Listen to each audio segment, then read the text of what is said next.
कहानी शुरू होती है साल 1971 में, जब पेरेंट फैमिली एक पुराने फार्म हाउस में रहने के लिए आती है। इस परिवार में होते हैं रॉजर और कैरोलिन और उनकी 5 बेटियां। नया घर बाहर से बहुत बड़ा और सुंदर लगता है, लेकिन अंदर आते ही एक अजीब सा माहौल महसूस होता है। सबसे हैरानी की बात यह होती है कि उनका पालतू कुत्ता घर के अंदर आने से मना कर देता है। वो दरवाजे पर ही रुक जाता है, जैसे उसे अंदर किसी खतरे का एहसास हो रहा हो। धीरे धीरे घर में अजीब घटनाएं शुरू होने लगती हैं। कैरोलिन को हर सुबह एक अजीब सी बदबू महसूस होती है, जैसे कुछ सड़ रहा हो। घर की घड़ियां अपने आप रुक जाती हैं, खासकर हर दिन रात के 3:07 पर दरवाजे अपने आप खुलते और बंद होते हैं और बच्चों को रात में डरावनी आवाजें सुनाई देने लगती हैं। कैरोलिन के शरीर पर बिना किसी कारण के चोट के निशान दिखने लगते हैं। शुरुआत में परिवार इन सब बातों को नजरअंदाज करता है, लेकिन धीरे धीरे उन्हें समझ आने लगता है कि इस घर में कुछ तो गलत है। अब धीरे धीरे इस घर में होने वाली अजीब घटनाएं और भी डरावनी बनने लगती हैं। बच्चों को रात में ठीक से नींद नहीं आती, क्योंकि उन्हें ऐसा लगता है जैसे कोई उनके कमरे में मौजूद है। कभी कभी उन्हें फुसफुसाने की आवाजें सुनाई देती हैं, लेकिन जब वे इधर उधर देखते हैं तो वहाँ कोई नहीं होता। एक दिन कैरोलिन को घर के एक पुराने दरवाजे के पीछे छुपा हुआ बेसमेंट मिलता है। पहले ये दरवाजा बंद था, लेकिन अचानक खुल जाता है। जैसे ही वो नीचे जाती है, उसे वहाँ बहुत ठंड महसूस होती है और एक अजीब सा डर उसे घेर लेता है। उसी समय सबसे छोटी बेटी अप्रैल अपने एक दोस्त के बारे में बताती है, जिसका नाम वो रोरी रखती है।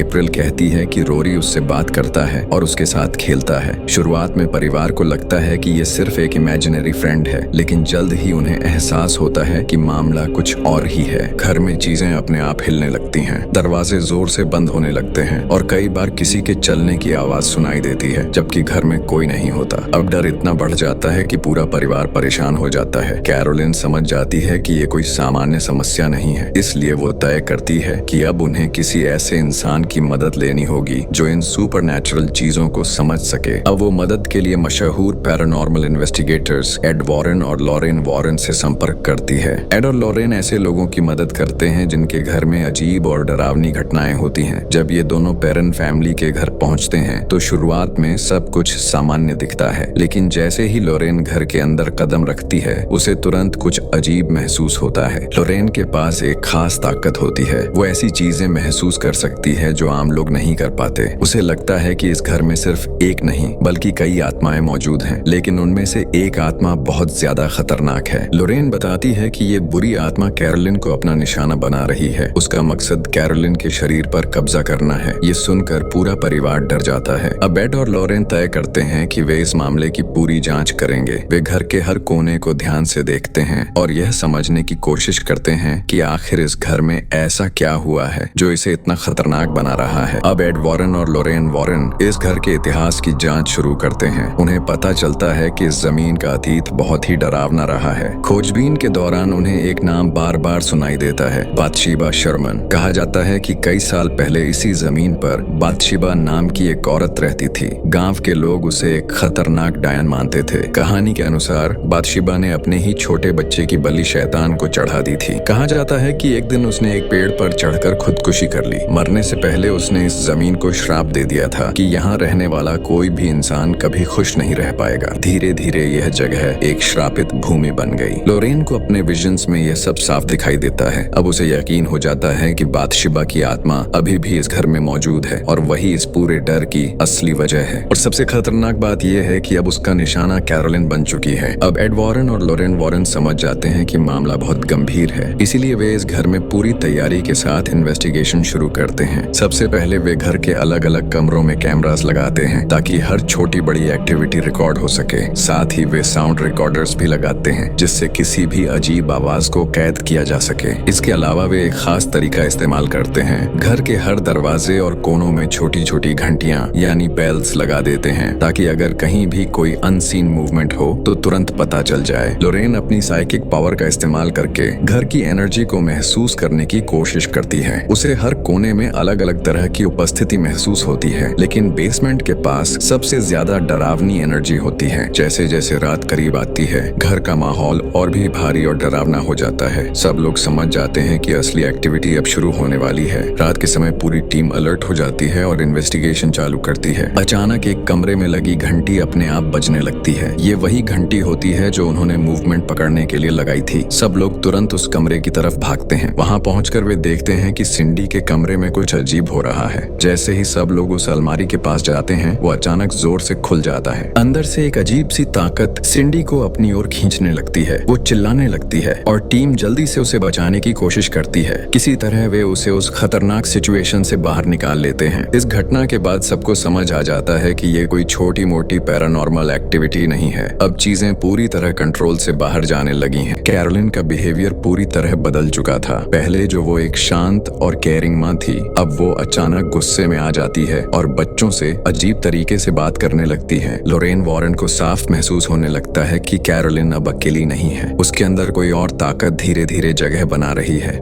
बार बार बेसमेंट में जाने लगती है, जैसे कोई उसे वहां बुला रहा हो। उसकी आंखों में अब डर नहीं, बल्कि एक अजीब सी गहराई और गुस्सा नजर आता है। एक दिन हालात इतने खराब हो जाते हैं कि कैरोलिन अपनी ही बेटी को नुकसान पहुंचाने की कोशिश करती है। ये देखकर पूरा परिवार डर के मारे कांप उठता है। एड वॉरेन तुरंत समझ जाते हैं कि अब यह सिर्फ हॉन्टेड हाउस का मामला नहीं रहा, बल्कि ये पूरी तरह कब्जा करने का केस बन चुका है। अगर अब भी कुछ नहीं किया गया तो कैरोलिन पूरी तरह उस बुरी आत्मा के कब्जे में चली जाएगी और तब वो अपने ही परिवार के लिए सबसे बड़ा खतरा बन सकती है। अब वॉरेन्स को जल्दी से कोई बड़ा कदम उठाना होगा। वे फैसला करते हैं कि कैरोलिन का एग्जॉर्सिज्म करना ही एकमात्र रास्ता है। लेकिन समस्या यह थी कि एग्जॉर्सिज्म करने के लिए चर्च की परमिशन जरूरी होती है और इसमें समय लगता है। यहाँ समय बिल्कुल नहीं था। कैरोलिन की हालत हर दिन खराब होती जा रही थी। वह पूरी तरह कंट्रोल खोती जा रही थी और कभी भी किसी को नुकसान पहुंचा सकती थी। इसलिए एड एक बड़ा रिस्क लेने का फैसला करता है। वह बिना परमिशन के ही एग्जॉर्सिज्म करेगा। लोरेन भी उसका साथ देती है, क्योंकि उसे पता है कि अगर देर हुई तो बहुत बड़ा नुकसान हो सकता है। अब पूरा परिवार डरा हुआ होता है, लेकिन उन्हें भरोसा होता है कि वॉरेन्स उन्हें बचा सकते हैं। कैरोलिन को एक कुर्सी पर मजबूती से बांधा जाता है ताकि वह खुद को या दूसरों को नुकसान न पहुंचा सके। कमरे को तैयार किया जाता है, मोमबत्तियां जलाई जाती हैं, धार्मिक चीजें रखी जाती हैं और सब लोग मानसिक रूप से खुद को तैयार करते हैं। अब माहौल बेहद भारी और डरावना हो चुका था, क्योंकि कुछ ही पलों में शुरू होने वाला था सबसे खतरनाक और डरावना पल, एग्जॉर्सिज्म। अब एड वॉरेन एग्जॉर्सिज्म शुरू करते हैं और लोरेन वॉरेन कैरोलिन के पास खड़ी रहती हैं। जैसे ही रिचुअल शुरू होता है, कैरोलिन अचानक जोर जोर से चिल्लाने लगती है। उसकी आवाज पूरी तरह बदल जाती है, जैसे कोई और उसके अंदर से बोल रहा हो। वह ऐसी भाषा में बोलने लगती है जिसे कोई समझ नहीं पाता। कमरे का माहौल अचानक बहुत भारी हो जाता है। ऐसा लगता है जैसे वहाँ कोई अदृश्य ताकत गुस्से में आ गई हो। कमरे में रखी चीजें अपने आप हिलने लगती हैं, कुर्सियां खिसकने लगती हैं और दरवाजे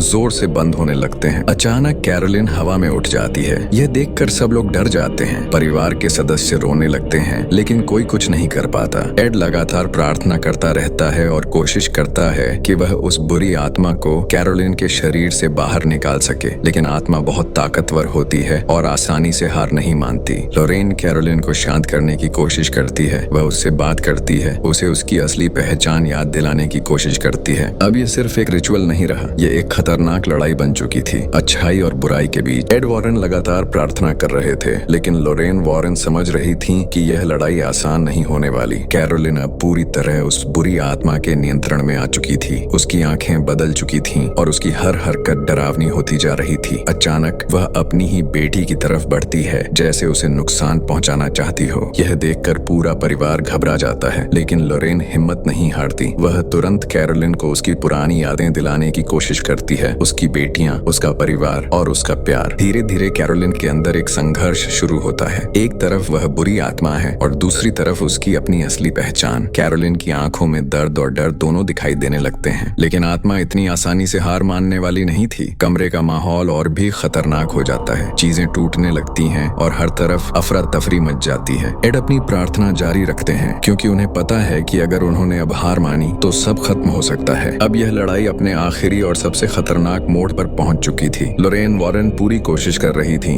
कि कैरोलिन को उसकी असली पहचान याद दिला सके। वह लगातार उससे उसके बच्चों के बारे में बात करती है, उनके साथ बिताए हुए अच्छे पल, उनका प्यार और उनका परिवार। धीरे धीरे कैरोलिन के चेहरे पर बदलाव दिखने लगता है। उसकी आंखों में एक पल के लिए पहचान लौटती है, जैसे वह अंदर से उस बुरी ताकत से लड़ रही हो, लेकिन अगले ही पल वह फिर से जोर से चिल्लाने लगती है। यह साफ था कि अंदर एक जबरदस्त संघर्ष चल रहा था। एड वॉरेन अपनी प्रार्थना और तेज कर देते हैं। कमरे में मौजूद हर इंसान सांस रोककर यह सब देख रहा होता है। अचानक कैरोलिन एक बहुत तेज चीख मारती है और उसका उसका शरीर जोर जोर से कांपने लगता है। ऐसा लगता है जैसे वह बुरी आत्मा अब कमजोर पड़ रही हो। लोरेन उसे लगातार हिम्मत देती रहती है। तुम मजबूत हो, तुम इसे हरा सकती हो। यह सुनकर कैरोलिन आखिरी बार पूरी ताकत से उस आत्मा का विरोध करती है और फिर एक जोरदार चीख के साथ वह बुरी आत्मा उसके शरीर से बाहर निकल जाती है। जैसे ही वो बुरी आत्मा कैरोलिन के शरीर से बाहर निकलती है, कमरे का माहौल अचानक शांत हो जाता है। अभी कुछ देर पहले जहाँ चीखें और डर था, वहाँ अब एक गहरी खामोशी छा जाती है। कैरोलिन अब खुद को सामान्य महसूस करने लगती है। उसकी आंखों में अब डर नहीं बल्कि सुकून नजर आता है। वह अपने बच्चों को देखती है और उन्हें गले लगा लेती है। पूरा पेरेंट परिवार अब राहत की सांस लेता है। इतने दिनों से जो डर और तनाव उन्होंने सहा था, वह अब खत्म हो चुका था।